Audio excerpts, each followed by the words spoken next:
সাবেক সেনা কর্মকর্তা জিয়াউল আহসানের বিরুদ্ধে বিএনপি নেতা ইলিয়াস আলীকে গুম সহ অন্ততপক্ষে ৩০ জনকে হত্যার তথ্য দিলেন সেনা সদস্য ইমরুল কায়েস।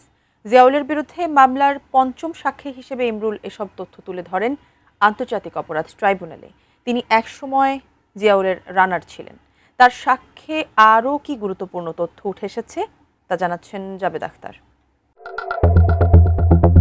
অবসরপ্রাপ্ত মেজর জেনারেল জিয়াউল আহসানের বিরুদ্ধে ১০৪ জনকে গুমের পর নির্যাতন ও হত্যার ঘটনায় করা মানবতাবিরোধী অপরাধের একটি মামলায় গত ১৪ জানুয়ারি আনুষ্ঠানিক অভিযোগ গঠনের আদেশ দেন আন্তর্জাতিক অপরাধ ট্রাইব্যুনাল ১। শুরু হয় তার বিরুদ্ধে গুম ও খুনের মামলার বিচার। তাদের মাথায় গুলি করে, বুকে গুলি করে হত্যা করা হতো। এরপর পেট চিরে নাড়িভুড়িগুলো বের করে ফেলে দেওয়া হতো। রোববার জিয়াউল আহসানের বিরুদ্ধে পঞ্চম সাক্ষী হিসেবে সাক্ষ্য দেন তারই একসময়কার রানার সেনা সদস্য ইমরুল কায়েস, যার সামনেই জিয়ার অনেক অপরাধ কর্মকাণ্ড সংঘটিত হয়েছে। এই সাক্ষীকে আমরা অ্যাকমপ্লিস উইটনেস হিসেবে ট্রাইব্যুনালে হাজির করেছি। ইমরুল কায়েস জিয়াউল আহসানের সাথে থেকে প্রত্যেকটি ঘটনা তিনি পর্যবেক্ষণ করেছেন এবং তিনি লাশ ডিসপোজাল করেছেন এবং সেটা করেছেন বলেই তার কাছ থেকে আমরা এই ঘটনাগুলো আজকে জানতে পেরেছি। ইমরুল তার সাক্ষ্যে ৭টি ঘটনায় জিয়াউল আহসানের নেতৃত্বে ৩০ জনকে হত্যার বর্ণনা তুলে ধরেন ট্রাইব্যুনালে।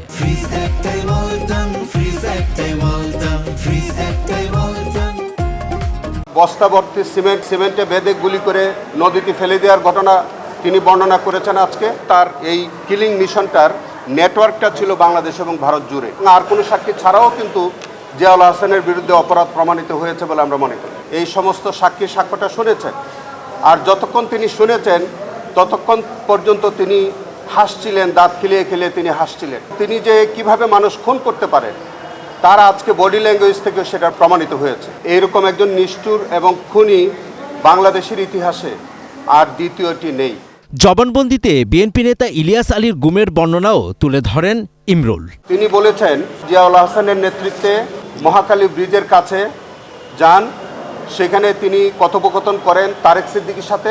তিনি বলেছিলেন, আপনাদের কথা মতো ইলিয়াস আলীকে গল্ফ করেছি। ইলিয়াস আলী, জিয়াউল আহসান এবং তারেক সিদ্দিকী সহ অন্যান্য দুষ্কৃতিকারীদের দ্বারা তিনি গুমের শিকার হয়েছেন।